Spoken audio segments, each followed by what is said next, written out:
అనంతపురం జిల్లా సింగనమలలో నిర్వహించిన తల్లికి వందనం కార్యక్రమంలో ఎమ్మెల్యే బండారు శ్రావణి శ్రీ పాల్గొన్నారు. విద్యార్థుల తల్లులతో ముఖాముఖి నిర్వహించిన ఆమె విద్యకు కులం లేదని, చదివే పిల్లల భవిష్యత్తుకు బలమైన పునాది అని అన్నారు. ప్రతి విద్యార్థికి పథకం ప్రయోజనం అందేలా ప్రభుత్వం చర్యలు తీసుకుంటోందని తెలిపారు.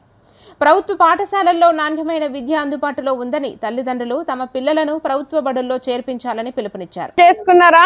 మనం ఎప్పుడు thank you CM sir, thank you Lokesh sir, ఓకేనా?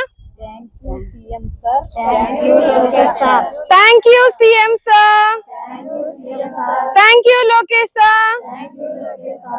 అండి, ఈరోజు సింగనమల నియోజకవర్గ మండల కేంద్రంలో తల్లికి వందనం.